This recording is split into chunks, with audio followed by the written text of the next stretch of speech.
Don't you want your woman to be beautiful? It's like, how do you expect to siphon, fucking bleed a woman of all of her internal resources and still expect her to have surplus? She's bled dry. She born dry, so she not have no more. She empty. She's emptied it out for her children and for you, for the community, for the culture. She's emptied it out and there's no more. Hello knockouts, Tonya TKO here, and today we're going to be talking about something that came across my timeline where a man was using Eve as a reference for how black women seem to be more feminine when they're in relationships with white men. So today we're going to talk about black women resting in her feminine, as well as black men, finances, abundance, protection, provision, and all of that. And before we get started, I just want you to just take a few moments to just look at me, because we're going to be using me as one of the examples in today's video as just a comparison. All right, and so we're going to talk about what, why, and when, and how. I'm also going to give you some tips on how to be able to get what it is that you want. So as you know, I am Tonya TKO, and I'm a self-love specialist from TonyaTKO.com. I help you learn how to love yourself and each other. On this channel, we talk about self-loving through relationships, as well as attracting high vibrational relationships into your life. So today, let's jump right into the topic. Let me read this for you. All right. He says, rapper Eve is the prime example of how some of these boards will behave mannish and act niggerish with us black men, and then, like an on and off light switch, act cordial, cooperative, and humble with a white husband. Oh, look, I didn't even notice the distinction between husband. All right, let's go forward. This is the level of mentality and respect that we have to contend with. It's seen in public and in the workforce environment too. All right, let's talk about it. Now, for those of you who are not on my Facebook page, I implore you to go over to my Facebook page, because when I saw this on my timeline, I posted it on Facebook. And I can't go through all of the comments because there are 500 comments on this post, and you should have already been on my Facebook page. You should have already been over there so that you could have seen this unfolding for yourself. Let's jump into it, because I have men and women on either side of this argument. I have one woman talking about, it's not mannish for a woman to work hard, and as a matter of fact, and it's so strange because this woman was so aggressive with us in the comments, going on and on about how it's not, it doesn't put a woman in her masculine to be out here in the struggle. And I'm like, dear, your behavior here is proving my point. Do you yourself feel like you're rested in your feminine? You know what I forgot? I forgot to add what my caption was, because when I saw this on my timeline, I wrote a comment to this gentleman, and I wrote, bring that $, so she can rest in her feminine and she will be more feminine, period. Make her struggle in the trenches like a man, and she will be like one. It really isn't that hard. Listen to what it is that I'm saying. Can anybody out there point to the lie in my statement? Where's the lie? We live in a capitalistic society, and there are men who are arguing that a woman should be feminine regardless, because that's what women were born to do. No. A woman, listen, women are born into female bodies. We have estrogen and progesterone, that these hormones that secrete, that help our cycle go on, etc. And there are times in a woman's life where she won't even get her cycle. If she's under too much duress and stress, if she has lost too much weight and her body cannot produce the ability to be able to create her cycle. So no, being a woman and being feminine are very different things. And remember, I told you I was going to use myself as an example. I just want you all to look at how, and I didn't even all I did was put some concealer under my eye. This right here over my eyes is called kohl, right? It's Kohl, the smoky eye look. I have on $16 lip gloss right now. My eyebrows are done, and I'm wearing a very expensive gold powder on my cheeks so that when I turn to the light, pow, you get that sharp bounce back of the glow, baby. Listen, look, and listen. What do we consider to be feminine? What do we consider to be femininity? Like all of these extraneous things, that being able to be soft and supple, the ability to be able to be rested. I talked about being rested in your feminine, rested. And in a capitalistic society, money allows you the protection and the provision to be able to do all of the extraneous little things, like being able to work out casually. I'm going to use myself as an example because you all saw me when I was struggling, when I was living in my car and things were just tremendously difficult. I was gaining weight. I didn't have the ability to upkeep my hair. You damn sure didn't see me putting on makeup. And my energy was different. Look how many of you comment that even though I'm no longer struggling, that my energy is even different when I'm in New York. So I'm no longer struggling, but I am out of my home state.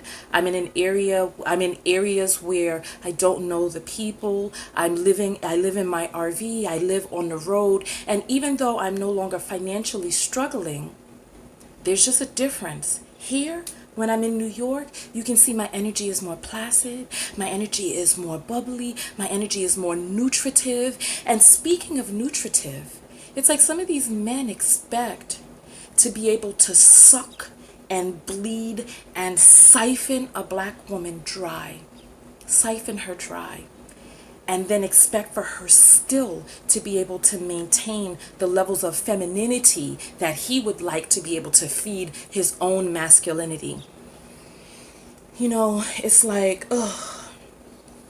The crazy part about it is that evolutionary psychologist, because you know one of my forms of study, I am a certified clinical hypnotherapist, I'm a life coach, and my specialty is evolutionary psychology and neuro-linguistic programming.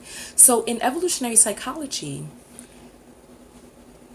it behooves a woman, like women are hypergamous, and it behooves a woman to be able to align herself with a male who can be able to protect and provide for her when the children come forth, right? So it's embedded into our DNA. But not only that, it's also embedded into male DNA to be able to protect and provide. But societally speaking, when it comes to black women, it just seems like some of these men I don't think it flies out of their mind. I think it's that they don't feel that black women are worth it. That they're like, well, who the hell are you to try to demand and then call you a gold digger for expecting a man to be able to protect and provide for a family, to be able to care for offspring that he produces. I had one guy on the post who was talking about how being in the struggle doesn't make a woman more masculine, yet he was the one who was rested in his feminine at home, caring for the children, while his woman went out there and worked to care for both of them. I'm going to tell you, from a woman's standpoint, being able to not have to worry, to not have to struggle and fight in the trenches like a man. Now working, yes, okay, women work. I work. I have my own money. However, there's a difference between being made to struggle and choosing to go out there and work to the capacity that you feel comfortable being able to work for and in your life. If you're being made to work without any choice and struggle beyond your capacity, you begin to deteriorate. And it's like, not only that, then you align yourself and you have this man latch onto you and pump you full of babies, and then now you're out there struggling like him in the trenches, and he doesn't expect for you to have calluses on your hands. So let's go forward. Let's go forward. I know I'm all over the place because I didn't take notes. I wanted this to be a short video, but it seems like we're going into we're heading up there now. So we might as well just talk about everything that we want to speak about. Let's talk about black men. So we were talking about evolutionary psychology, and it's embedded into men to know that protecting and providing is something that women look for.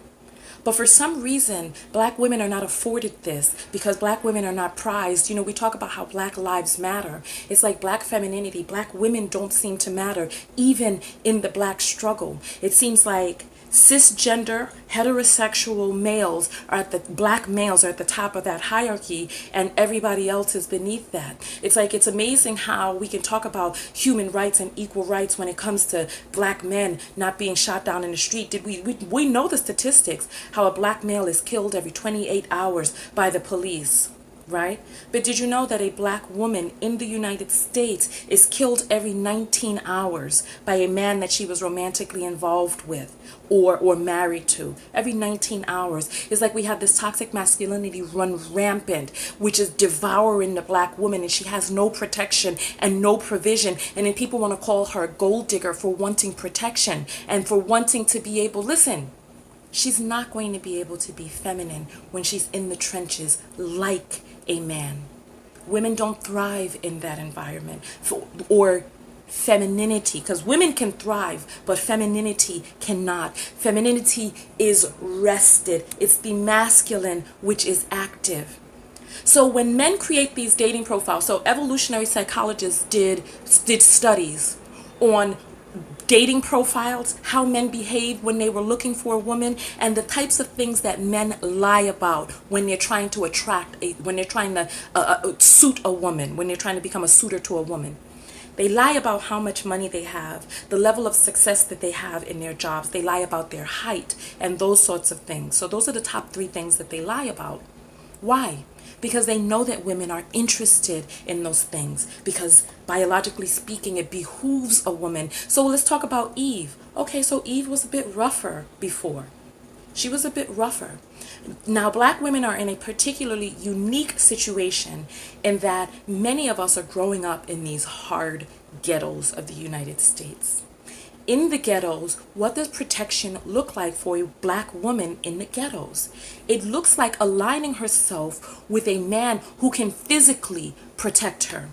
When she graduates out of that realm, what does protection look like? Eve is a millionaire. We have men on the post talking about she looks like the help.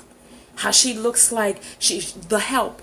A millionaire woman sitting next to a Caucasian man, and they're saying that just by mere virtue of her physical presentation, she looks like the help, she looks like the maid, she looks like this, that, and the other, low class, this, that, and the other, simply by her being African American. So let's talk about that. Because there's somebody on the post who was like, and then we all wonder, then when Chris Brown says he liked black women with the nice hair, and everyone's upset. Okay, let's talk about that real quick. All right. First of all, there are a lot of women who are on the post talking about how black men abandoned the black community and abandoned black women long ago, and how black men seem to prefer white women. Let's just jump into that, right? Now, we all know that Caucasian women have been exalted as the standard of beauty. The angular nose, the lighter skin, the European hair, right? The Caucasoid hair. And that anything which is closer to that in terms of mixed phenotype is also more precious, and that the Negroid features are down at the bottom of the list. So and you all tell me if you hear any lie detected coming up, right? When black men seem to leave the community, they seem to leave the community and bash black women on their way out. But what are the things that they're bashing black women about? They're bashing black women about their Negroid hair, their Negroid phenotype, their Negroid physique on a Negroid body, right? They're bashing, you know what? No, let me take that back. What are the things that black men are bashing black women about? They're bashing them about their negroid hair, their negroid nose, the lips, the phenotype, the dark skin. The closer you are to being negroid, the less valuable you are purported as being. So the more European your features, oh, the more beautiful, the more alluring, the more feminine, the more high class, the more you substantiate my own success. When black women leave, they're not talking about the features of black men. They're not talking about the same features that you possess. Imagine what type of betrayal it is for a person with a negroid nose, for a person with dark skin, for a person with negroid hair. Imagine what a betrayal it is for your counterpart to look at you and say, you know what, with those negroid features, you're not good enough. You're not worthy. You're not beautiful to me. Imagine that. Imagine any other section of people. You know, I remember I was on, remember the rants and raves board of Craigslist back in the days when everybody was on there arguing? I remember there was this one post where this guy was talking about how big and fat black women are. They're all out of shape, this, that, and the other, right? And this black woman commented, she said, you know, when it comes to Native women, Mexican women, etc., he said that this is what she said. These are not my words. She said that the women are shaped like refrigerators and that their men love them nonetheless because that is the genotype that exists inside of their community.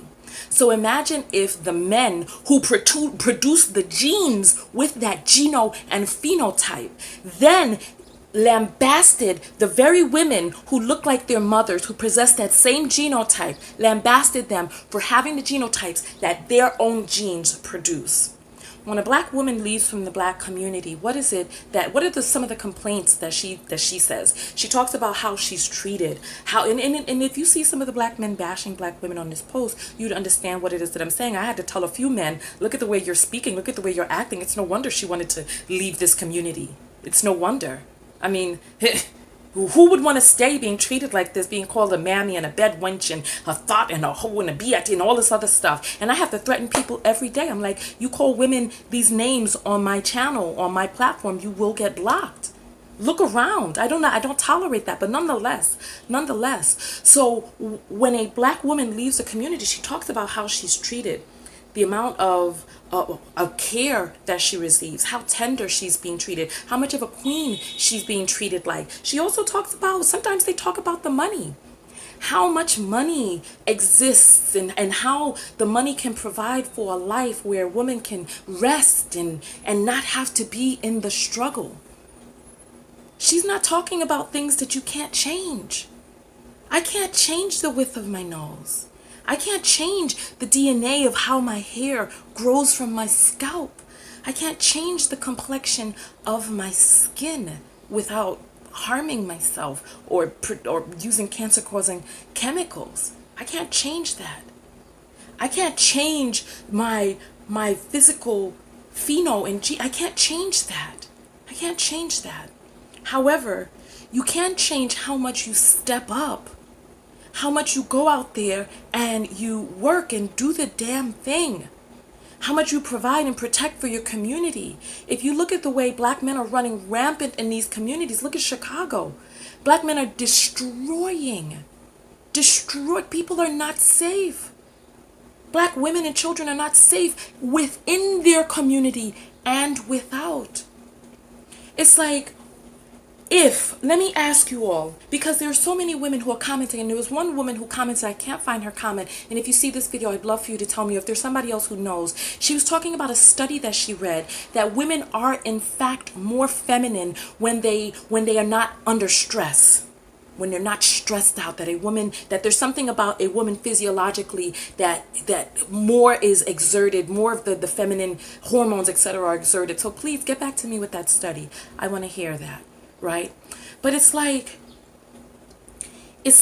here we go, here we are. We're out here in this struggle, being victimized for the most part by black men in the community Our children are not safe outside of the community. 90%, look, most of the crime that exists inside of black neighborhoods is crime committed by black men against other people. Most black men are killed by other black men. Most black women are killed by black men. It's like our children are not safe. We are not safe. How do you expect us to be able to lounge and to be able to sit around doing mud masks and drinking apple cider vinegar and using turmeric on our faces and being, I've already told you, when you're stressed out, your body produces more cortisol. It makes you put on more weight. It didn't matter how much I ate or didn't eat when I was living in my car. I continued to gain weight. I was stressed out. I was under duress. I couldn't sleep well. It was a struggle for me. I was unsure about my safety. Maslow's hierarchy of needs, even the basic needs, were not met. How am I supposed to be sitting around leisurely drinking apple cider vinegar and doing all of the things that I do now to make myself look so fertile, plump, and amazing? Highlighted cheeks, smooth skin. Look at me. Look at me. Please do. There's a difference. There's a difference, and women will attest to this. But it's like, for some reason, it seems like black American men seem to get amnesia when it comes to black American women. Like, oh, you're a gold digger. But yet when they go to court other communities, they make sure that they have their paper up. I had a business owner, black American male friend or associate, because it turns out we weren't really friends. And when it came time for him to date a white woman, he made sure that he had his business together, that he had his resources together. And when he went to her, he made sure that he petitioned to her parents to let her parents know, look, your daughter's not going to struggle with me. Your daughter's not going to struggle with me.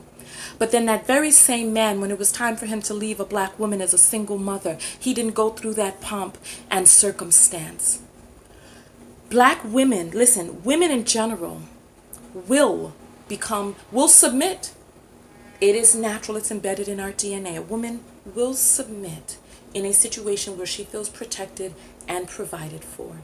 When she feels safe, when she has a man that she can respect, a man who cares for her and makes her feel safe in this relationship and when they're going outside, she will submit. She will. What would it be like if we could trust when our children are pulled over by the police that our children would not be killed? What would it look like if black men, if we had a Panther Party of today where black men police the police? What would that look like? What would it look like where if when our children are killed or if when our children are killed or black women victimized, what would it look like if there were consequences to pay? When that 15-year-old girl got shot in Watts in the 90s at that Asian store, what would it have looked like if other communities were made to know that, listen, if this life is absconded, what will happen to the lives of your family members? That nothing like this will go down like this, unrepaid. What would it look like in our black communities if black women could trust? If black women could trust that if the powers that be cut off the food chain, that we had the ability to feed ourselves, to protect ourselves as a community, what would it look like? Would a black woman submit? And the thing is that for some reason, black men in America seem to lump all black women into these categories, not realizing that we are only but a small subsection of blackness here in this country. And other black men in other places seem to have it figured out. They seem to know. Listen, in other places, I still to this day am reading posts because I'm in many different groups. I'm in many different groups on Facebook, and there's a difference between the way black Latinos behave, the way black Africans behave, and then these black American groups. There's a huge difference. And I'm still reading in these black African groups that men are still paying dowries and bride prices to women in Africa to this very day. To this very day. And I'm like, other communities seem to have it figured out that men need to come with some sort of resources before they take someone's daughter. And then the crazy part is Some of you have talked about this, how some of these men will go out there and produce daughters that have the phenotype of the women that they wish that they could be with. So they go and they get into these interracial relationships because one of the main driving factors seems to be a disgust for the features, for Negroid features. So they produce children that have the phenotype of the mixed women that they wish that they could have been with. And then all of a sudden, their precious little princess daughter, all of a sudden, oh, nothing is too good for her. Nothing. You see the posts online with all of these men brushing their mixed daughters' hair and stepping up and being these grandiose fathers that we always wish that they could be, singing and dancing and doing all the cute father-daughter things with their mixed children and holding them up high and being like, yes, look at you, cutie, beautiful. You're so beautiful. Nothing is too good for my princess. Yet here we have in the very same community black men who have produced princesses of their own, and then they want to tell you, no, bitch, that you ain't good enough for that. Listen, I have a father. I don't know if you heard footsteps right outside this door, but he walked past as I'm talking. And listen, I say these messages without abandon. Without abandon. Because I know what a real man looks like and how a real man steps up. Like some of you are like, oh, Tonya, you hate men. No. My brother and my father, they watch my videos. They know. Because they themselves are men who are heads of their households and who handle business. This is why when I'm home, why I look so free and happy. Look at me. Because I'm protected when I'm home. I'm home. I'm protected. I'm under the guise and under the household of a strong patriarch. I am. So when I come home, I look free. My skin clears up even more. I look supple and wonderful. When I'm home, I'm happy. I am. Because I don't have to worry about being out there in the trenches having to protect myself. I am protected here with hard concrete walls around me. Listen to me. Listen to me. So it's like when we produce our daughters, all of a sudden we understand. We don't want our daughters busting it open in the back seats of cars up against a dumpster or in someone's broken down apartment. I told you all about that story of the girl who was inside that guy's basement with the dog feces all around her, and how that black man was like, yeah, that's a woman who I know is down for me because she was willing to bust open her vagina inside the basement with dog feces all around me. And then my associate was like, yeah, but son, why would you want her to? A man who values a woman wants to spoil her. He wants to see her life made easy. Why would a man want to see a woman with calluses? Why? Why would a man want to see a woman like our grandmothers were? Working and busting our fingers down to the bone till it bled, till our fingernails bust off. Corns and hammer toes. The weight of the world pushing down on their backs. Bodies riddled with disease. Why would you want that? It's like when you think somebody is precious, you protect them. You honor them. Is she not someone's daughter too? And if you know that you can't do right by her, leave her alone. Leave her alone. Go get yourself together. I can't say it's not that difficult. But you know what? It's like we have choices. We have choices. I am from the ghetto. I'm from the ghetto. We have choices, and I saw the choices that some of the black young men were making as we were growing up. When I was going to school and my brother was going to school, I saw the choices of the boys who were like, oh, yeah, Poindexter, you nerd. Oh, look at you. You think you better. You think you good. You think you, look, where you going with that book? I saw the choices. We all had choices. What did you do with yours? I got my black ass up and I went to school. That's what I did. And even when there was no money for college, I found a way. I found a way and I made one. And I went to college and I got my degree and I got my black college experience and I graduated and I went off into my life. I've been an entrepreneur since I was 13 years old. Nobody had to make me. Nobody had to make me. I did this myself. So I'm like, well, I had help along the way. I can't say that I did everything myself, but I'm saying I had the internal driving force. What were your internal driving forces when you were growing up? And I understand nature versus nurture. There are so many of us who we have so many things going on, but what is your excuse now as a man? Why is it that you want a black woman to be down in this struggle? Why? Why? God. You know what? Listen, I'm going to get out of here because we're coming upon the half-hour mark right now. And I want to be able to leave this so that you can comment and give your own thoughts below. What are your thoughts about this Eve situation?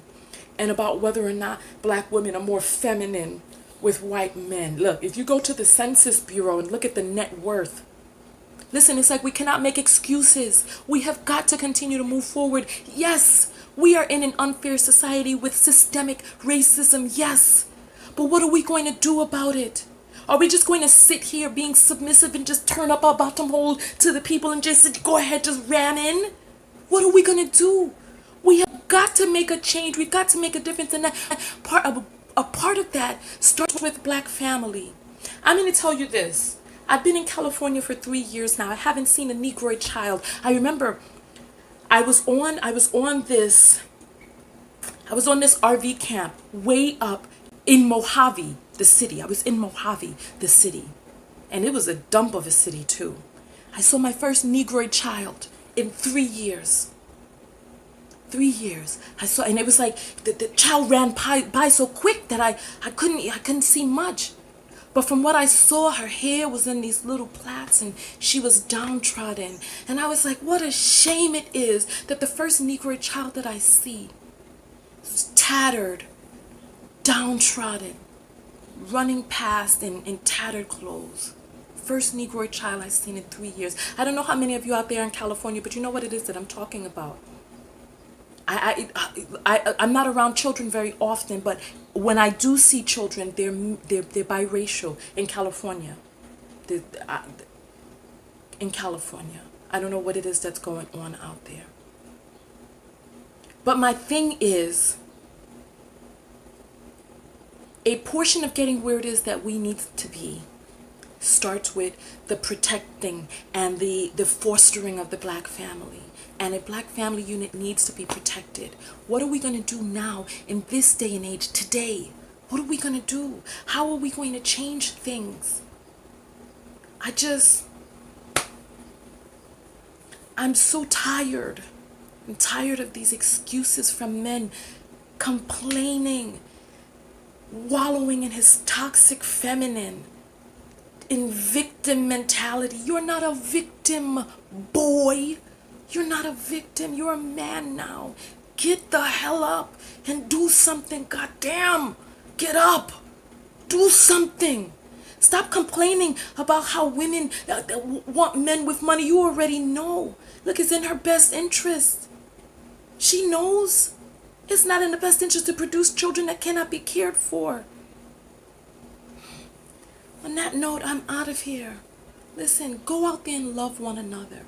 Most importantly, what? Listen, hear me. Most importantly, what? That's right, love yourself. Love yourself. God, love yourself. And part of loving yourself is really taking a good hard look at yourself. Look at yourself. You're supposed to be a leader. Who are you leading, sitting around complaining like this? Don't you want your woman to be beautiful? It's like, how do you expect to siphon, suck, and bleed a woman of all of her internal resources and still expect her to have surplus? She's bled dry. She born dry, so she not have no more. She empty. She's emptied it out for her children and for you, for the community, for the culture. She's emptied it out and there's no more. There's no more to give. And then you still expect her to be feminine on top of all of that? With a busted down back, herniated disc, calloused hand, and hammer-toed foot, she's supposed to be in her feminine? She's supposed to still be able to put on these negligees and these nighties and be like, yes, daddy. Oh, Daddy, I got you, daddy. Anything. How? When she's stressed out, when she ain't got good food to eat. I remember when I was displaced, somebody had the nerve to talk about how I spent $100 a week on organic groceries. They're like, is that Tonya? She thought she spent $100 on grocery and look at my skin. Look at what $100 in groceries, in organic groceries, does for skin. Look at how I looked back then. And then how I looked when I was eating breads and processed foods from the dollar store. Look at how I looked. Hair drying out. I couldn't even use conditioner. I was showering at the gym. I did the best that I could, but I still wasn't listen. I did the best that I could back then, but I did not look like this. I didn't. All of this costs money right here. Money in good water, money in the time to be able to be rested, to drink good things. Oh Lord, look how long I've been on here. I'm gonna get out of here. But listen, part of loving yourself is really taking a good hard look at yourself and realizing as a man what it is that you can do different. God damn. What can you do different? You're supposed to be the leader of the household. You want to be head leader. What have you demonstrated about your ability to lead? What have you done? I'm confused. It's like, why would anyone entrust you with anything and you have no track record of being trustworthy with those things? You want to take somebody's daughter and drag her down into the struggle, bleed her dry, and then when all is said and done, if you get a little bit of exalting, then you want to upgrade to a woman of a mixed phenotype, because then she validates who it is that you think that you are. I'm gonna get out of here. Look, Tonya TKO, and I'm out. Peace.